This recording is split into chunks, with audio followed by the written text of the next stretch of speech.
The reason I'm talking about websites is because I was recruited in 2016 to be a co-author of the first national study on evangelism in the Orthodox Church. I was recruited by Alexei Krendach, and specifically he asked me to write a bonus chapter for that study. I think I ended up writing 2 chapters, one basic chapter, and then the bonus chapter was he wanted me to go in and evaluate the evangelistic nature of the churches that participated. And there were roughly 80 churches, maybe 76 that I monitored exactly. And out of the 76, according to the criteria that we set up, and Alexei and I set this up correctly because we didn't want this to be a subjective opinion of mine, we came up with 6 criteria that are listed out in that report. You can read in the executive summary and in the extended version. We wanted to have 6 criteria that were specific and objectionable in the sense of that we knew yes or no, check a box, don't check a box. And so according to the criteria that we set, before I looked at any of the websites, 75 out of the 76 domain names were not evangelistic. It doesn't mean they were all ugly. It doesn't mean they were all awful. That's not what I'm saying. It's just that they didn't check all the boxes off. Only one website checked off all 6 boxes. From then and then after that study came out, I got asked to help make some websites, and I was not in a position to do that at the time. But after bugging, I decided to get into making some websites, and I fleshed out the study into a book called 10 Steps to a Great Parish Website with Kenny Scott, who's presenting later on Facebook. And there's a free version available as part of the full report from the assembly.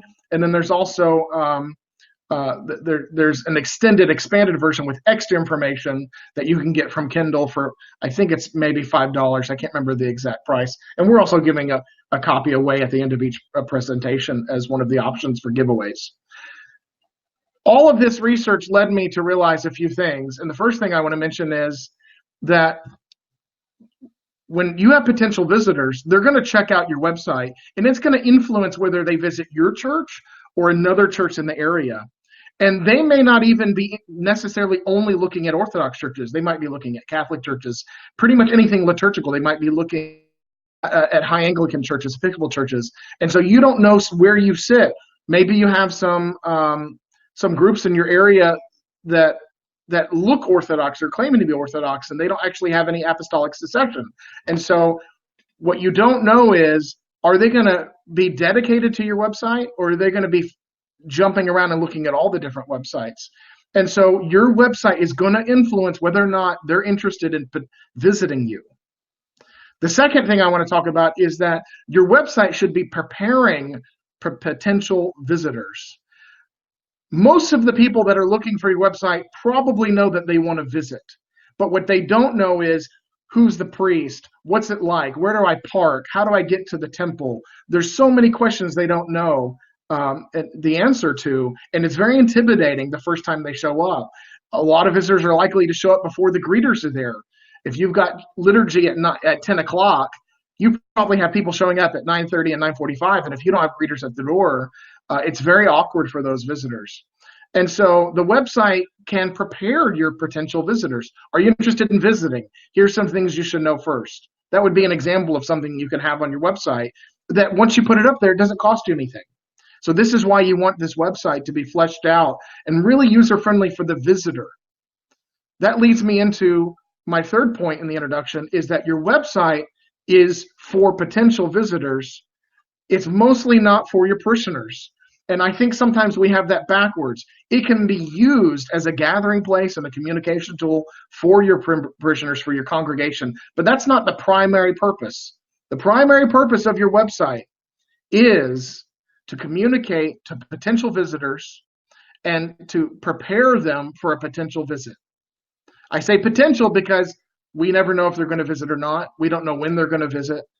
But that's the emphasis of the website. All the communication that you want to do with your church, you can actually do that without a website. You could do it with a Facebook group. There's tons of groups. There's apps that do this now. You could do it through email. There's lots of ways to communicate. And I'm not saying to have nothing on there related to your church. I do think it's good to have like a congregation portal that's kind of off to the side where you can share some events and information. That's great. That's just not the purpose of the website. It's an add-on. It's something that we're using extra, that since we have the website, let's go ahead and take advantage of it and make it something that we can add information to for our congregation. So those are the three key things that we need to remember. Your website's going to influence whether or not they visit your church versus someone else's. Maybe they're going to visit both. They might not visit everyone else's because their website looked better. Your website should be preparing the visitors. They should know what to expect from your website, such as the priest's name. What does the priest look like? Is Sunday going to be shortened because Father's on vacation? It's going to be a deacon's mass or a deacon's typica. Those kind of things are important so they know what to expect. And the last thing I said is the purpose of your website is for your visitors, your potential visitors, not your congregation. That's not the purpose. In my PDF download that you can find at orthodoxevangelism.com, scroll down to the Evangelism Conference, you'll see in their website, and you click on there, there's an explanation on how to get to the free ebook, 10 Steps to a Great Parish Website. It is free, but it's kind of limited. I really recommend that you get the full version from Kindle or Amazon. If you have Kindle Unlimited, it's free. We don't charge anything for that. So you can even get a free version if you have Kindle Unlimited. The final section that I want to talk about is website resources. My preference for someone who is willing but not able in terms of making and managing a website would be Wix.com. If you're willing but you don't know how to do it, you can learn a lot at Wix. There's some great courses at Udemy, if you're familiar with udemy.com. That's the ideal scenario, is that your church is taking care of your website. Most churches don't have someone who's willing or able or both to be able to do this. And so if that's the case, the Antiochian Archdiocese, and if you're not part of the Antiochian Archdiocese, I apologize, it's going to be a very short blurb, but the Antiochian Archdiocese has contracted with bothanddesign.com.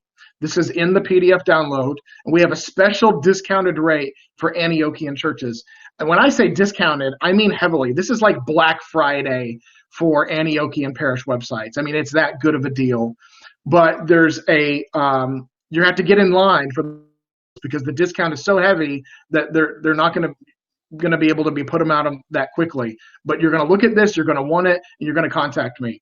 If you want to see the details for this special discount from bothanddesign.com, I have to hear from the parish priest directly that he does want the information, or he can go to our missionsand page. There's a contact form there. So he can either send me an email, or he can go to missionsand But mostly all of our parish priests in the Antiochian Archdiocese should have my email address, adamr@antiochian.org. They can contact me, get information on the special discount. I'm not sharing the discount amount here. It's that good. I'm not trying to bait and switch you. It really is like a Black Friday pricing. And we negotiate over and over and over. And Both and Design is owned and operated by Kenny, who's presenting on Facebook later. We've been back and forth on this. He really wanted to deliver something special for our churches, and I'm really excited about what he's done, because websites are very important to me in terms of digital evangelism. There's so many lost opportunities with potential visitors when our websites are not set up the way that they should be. So Kenny is not only the owner and operator of bothanddesign.com, he's a co-author of 10 Steps to a Great Parish Website. He's a full-time web developer for many years now. He knows exactly what he's doing. He has a lot of experience in converting website visitors to actual foot traffic. And there's no guarantees there, but he knows what he's doing. And then we have a question here. We'll get to your question in about 4 minutes. So if you'll hold on just a second. That reminds me, if you do have questions, go ahead and put them in the comment box. We're going to deal with those in about 4 minutes. So I wanted to make sure everyone knows about bothanddesign.com. There is one other website resource I want to share with you, and I'm very hesitant because it can be used in the wrong way and you can get trapped. But it's called Squarespace. Squarespace is really excellent at creating beautiful websites, and they are beautiful every time. It's drag and drop. Wix is the same way. Wix is drag and drop. The biggest difference between Wix and Squarespace is Wix takes a little bit more training, not a lot. You can actually get like a 4-hour Udemy course, and 4 hours seems like a long time, but we're doing 4 hours today. I think it's like $11 for the course, and you can learn everything about Wix in those 4 hours that you need to know. There's no coding involved. It's all drag and drop, and there's a lot of bells and whistles. Squarespace probably looks even better. It's beautiful. It hardly has any bells and whistles. If you're going to grow your website into something much larger with a lot of features, you might want to host, you could put your bookstore on there. If you want to host sermons, if you want to host a podcast, lots of resources, a meeting place, you might want to have a member portal. There's so many different things that you can't do with Squarespace. They've stripped down all those options to guarantee that the websites look good. I do think Squarespace is great for temporary projects. Let's say you've got a special festival coming up. There's not a lot of information on it, and it's kind of routine thing, and you just need something quick and easy and short term. Quick, easy, short term, Squarespace is a great resource for that. If you are looking to mature this and transform it into something larger, like your church website, let's say you're a mission, I don't recommend starting with Squarespace because you're going to want to grow. And so if you're an Antiochian mission, I recommend you contact us and check out www.bothanddesign.com. If you have somebody willing and able, like I said, check out Wix. It's a great service that can help someone who's willing to learn and play around and do drag and drop. So, like I said, I'm hesitant about Squarespace for churches, but I'm not hesitant for events or special projects like festivals, or if you've got maybe some special activity that takes place at your church. Maybe you run a Mother's Day out and you want to have a limited website for that. There's not going to be much going on with that. Then that would be great. WordPress is like the boss of websites. But WordPress, in my opinion, and this is my opinion, and people can disagree with this, takes the most training and can be the hardest at making sure it looks good. However, it has every feature you've ever wanted. That's why bothanddesign.com is built on WordPress, because Kenny knows how to take a WordPress site, make it look good and beautiful, and have all the bells and whistles you want. Bells and whistles that you're not going to get with Wix. Right? And so your most limited but still beautiful option is Squarespace. Your middle of the road for someone who's willing but not able, they can learn how to do Wix because it's drag and drop. There's no coding. But I really recommend, if you're kind of limited on volunteers and you're struggling with your website and it's outdated and you still have last year's festival on there, I really hope that you'll contact me about bothanddesign.com. They are specializing in Orthodox church websites. It's a specialty that I've been working on for several years, and I'm very excited about this partnership. They will be going live in January. You can fill out a form now. If you contact me, I can give you a special link where you can get in line to receive one of these special Black Friday discounted websites. And that's basically everything you need to know about websites. Squarespace, if it's quick, easy, and short term. Wix, if you have someone who's willing to be able and learn, and they don't need all the bells and whistles. Or if your website is a bit outdated, and like I said, I looked at 75 out of 76 that were not evangelistic. Most church websites I look at, they're just not evangelistic. And if you're ready for someone to take over that really cares, who's Orthodox, who's committed to digital evangelism, committed to beautiful websites that reflect how beautiful your temple is and how beautiful your congregation is, I recommend we check out bothanddesign.com. You contact me for that special link, and I'll send that discounted rate to your priest, your Antiochian priest. Specifically, this is for Antiochian churches. If you're an Antiochian priest on loan at a different jurisdiction, I'm not sure that I can offer that because technically that church is part of a different jurisdiction. And so that's not something we're able to offer right now through bothanddesign.com. We're only able to offer this to Antiochian parishes of North America. That's my presentation. It was a lot of information. That's how I usually present. I apologize. That's why I do have the PDF download. So it's time for some questions. Do you have some examples of church websites done right? I do have a couple of examples. The first one that I would recommend is orthodoxhampton.com. That's one that I created and that Kenny rather liked, and we both agreed it was kind of a shining example. It's the church website for St. Basil's in Hampton, Virginia, and very excited with the way that has come out. I think it has a beautiful look. It has a nice mixture of events and information. We keep the weekly homily on there that's posted on there so people can keep up with that. And so that's just one example. There's several more, but we're going to start there. I will say, related to bothanddesign.com, Kenny is creating from scratch a specific template. And if you're not familiar with how WordPress works, you pick a template when you're creating your WordPress website. He is creating one from scratch that is going to meet all these criteria, specifically for what is the best template for an Orthodox church. Not just a Christian church, but specifically an Orthodox church. And so we're back and forth constantly on what this template should look like, the ins and outs, and I'm pretty excited about what he's coming up with, because it's rather rare that this much work has gone into a template. A lot of effort. Just one template, but it's going to be exactly what you're looking for. It's still going to express your church, your personality, the colors, the flavors, the photos, that kind of thing. So when I say template, I don't want you to think that you're going to look just like everyone else. It's going to be your church. But the template makes sure that we check off all those boxes that I talked about that are important for you to be evangelistic. So that's the first example I would recommend you check out, orthodoxhampton.com. The next question, let's see. That's all the questions right now. We do have Father John Peck creates fantastic church websites and are built on WordPress. I agree completely. Father John's a great graphic designer. He builds his on WordPress, and I've seen several good websites that he's done. I don't keep up with his list, but I do know that he does great work, mostly because I think he does a great job with the graphic design. So thankful for Father John doing that. There are several website companies out there right now trying to offer something special to Orthodox churches, and I don't really feel like there's a flood of them right now. I don't feel like there's saturation. I'm not in the boat of offering it, but I just don't feel like there's saturation.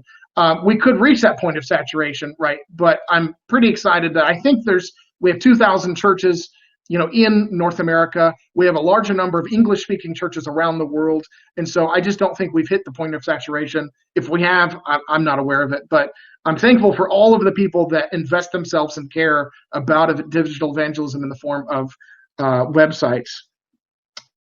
Question related to social media. Can you speak to what platforms are the best case to use for a parish in terms of social media? That's going to come later on. I'm not going to speak about that. That's going to come, let's see, I have the schedule right here.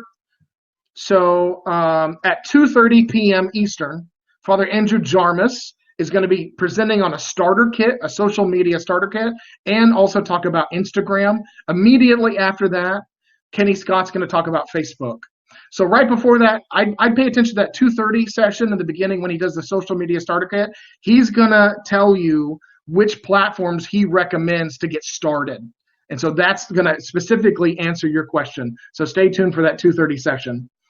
For the next question is for website admins, which with limited tech knowledge, how easy is it to learn coding? I feel Wix can be limited with creative expression.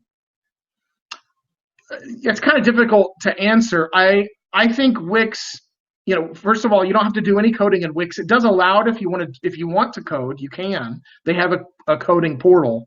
I learned through a training class. It's not something that was intuitive for me or natural for me. I can make websites. I've made a missionsandevangelism.com. I made gettoknowtheoriginal.net. I've made probably a dozen websites. Orthodoxparenting.com is one of my websites.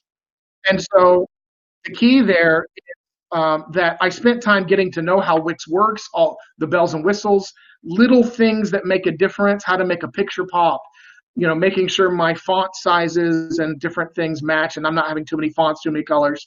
So there's little things like that do take time. Wix also has templates.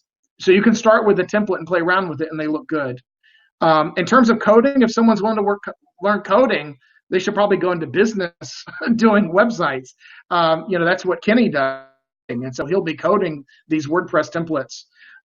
So I'm not pushing anybody to learn coding unless they're wanting to learn coding from the perspective of a vocation. You don't have to learn coding anymore to have your own church website. You can go to Wix and do drag and drop rather well. And like I said, I recommend going to udemy.com, udemy.com. There's several courses on Wix that you can take that teach you how to create a beautiful website. Let's see. Do you have any more questions? I feel Wix. I'll address Wix can be limited with creative expression. I think it can be if you've got to learn the nuance of Wix. As you learn the big picture stuff, your text blocks, your images, and your strips, things that can be really nice with creative expression is parallax. If you're not familiar with parallax, it's the strips across as you're scrolling down. Most website visitors are on a mobile phone. Most people are thumbing, scrolling down, and so you need these strips to separate one segment to the next. That's how it would work.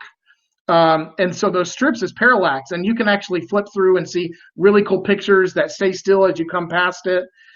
There's lots of different little things you can do in Wix, but you've got to learn the nuance of it. And I really think that comes from the 4-hour training class. It's not something that's easy to pick up on your own, just kind of playing around. If you have any kind of artistic expression or creative mind or anything like that, if you enjoy arts and crafts, you're probably going to enjoy your options in Wix. Let's see. Another option that was mentioned was orthodoxws.com. I think that's another web provider out there. And mentioned as those not in the Antioch Archdiocese, they can look at orthodoxws.com, and then they can also look at both and.com and Father John Peck. So like we said, we have several options. We have another comment here. The early years of web development, it was necessary for coding. Nowadays, there are plugins for everything. Yes, there are plugins. There's so many different plugins for everything, and coding is not really necessary. There are a handful of churches I've seen where coding would make a sense. They've grown their website to something massive that doesn't even really belong on Wix. I don't know what percentage of churches those are, but when you see one that's rather involved, if there's a lot going on in that website, it starts to move to the point where WordPress is going to make more sense. Then we have a link that says the PDFs for all presenters can be found here, and the person's shared the link, missionsandevangelism.com/events. You can either go there, or you can also go to orthodoxevangelism.com. We have one more minute for questions. Let's see if we have anything else. I don't see any specific questions right now. I'm going to get started while we're waiting on our next giveaway, our random name picker. And what I talked about earlier while I'm watching for if there's any more questions, at the end of each presentation, we will be giving away a gift. The winner gets the choice of one of three gifts. The first option is Sacred Meals by Father John Finley. These all three are books. The second one is 10 Steps to a Great Parish Website by Kenny Scott. And the third one is Navigating Facebook as an Orthodox Church by, again, myself and Kenny Scott. So our name for this section I think it's Caitlin. I can't say that last name, so I'm going to spell it out. CATALIN.CAMINSCHI, and then the @ so that's who is our winner for the next segment. CATALIN.CAMINSCHI. So I'm going to write that name down, save that, contact me, adamar@antiochian.org. Let me know what your choice is, and we will get that gift over to you. We're at the end of our Q&A. We're going to take an intentional 5-minute break, and we'll be back with Father James Guirguis, who will be presenting on blogging, and very thankful for him. And he has one of the longest running digital evangelism ministries that I've seen with his blogging. So I'm very excited about that. So we will be right back. I'm going to take a break.